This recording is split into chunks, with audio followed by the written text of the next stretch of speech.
আমি চলে এসেছি স্নেহাদের বাড়ি। আজকে আমাকে চুলের তেল মাখিয়ে দিচ্ছি। ঠিক আছে, চিন্তা নেই, ও এরকম ভিডিও নিজেও একটা করছে, আমিও ওকে মাখিয়ে দিয়েছি। পার্লারে যাবো কিন্তু এত টাকা খরচা, আমার সাধ্য নেই, ওই জন্য ফ্রিতেই বন্ধুকে পটিয়ে নিলাম। ভালো করে ম্যাসাজ করবি ভাই, একদম ঠিক আছে? একদম মানে চুলটা যাতে আমার এখান থেকে পা উঠতে চলে যায়। একদম কালকে সামারি দিকে চলে গেছে। হাতে বাড়ি আজকে আমি শোবো, আর ওদের এই যে পুরো খাটের পাশে জানালা দুধারে, মানে এখানে যদি আমি মাথা দিই, এখানে পুরো জানলা, যদি ঝড় ওঠে কি যে শান্তি। আর আমার যেটা আসল উদ্দেশ্য ওদের বাড়ি যাওয়ার, সেটা হচ্ছে মুভি দেখা। ব্যাস, আমাদের বাড়িতে আসতে না আসতে ওর মুভি শুরু দেখা।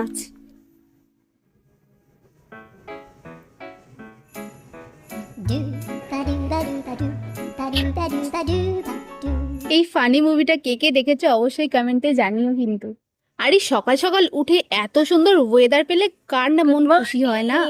ঠিক আছে ঠিক আছে, এরা ক্যামেরার সামনে আসতেই চাইছিল না, তাই ভিডিও করতে চাইছিল না।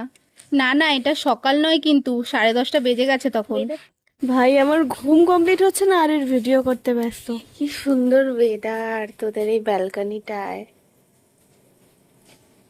সকালবেলা উঠেই তো আমরা তিনজনে ওদের চলে যাই ব্যালকনিতে, আর ব্যালকনি থেকে এই ভিউটা জাস্ট দারুণ লাগছিল।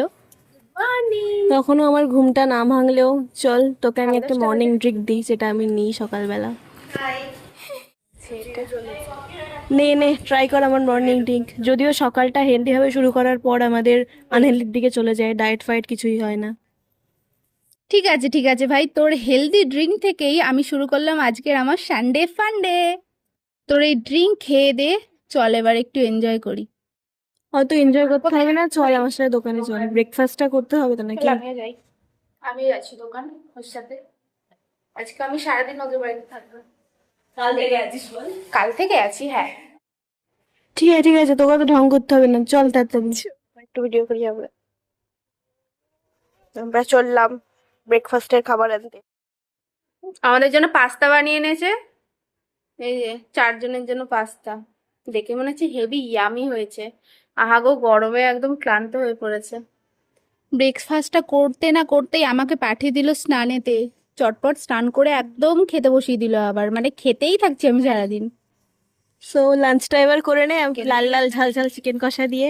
অবশ্যই রিভিউটা দিতে ভুলবি না, আর তোমরাও অবশ্যই জানিও আমাদের ফার্স্ট টাইম এই ডুয়েট ব্লগটা তোমাদের কেমন লাগলো।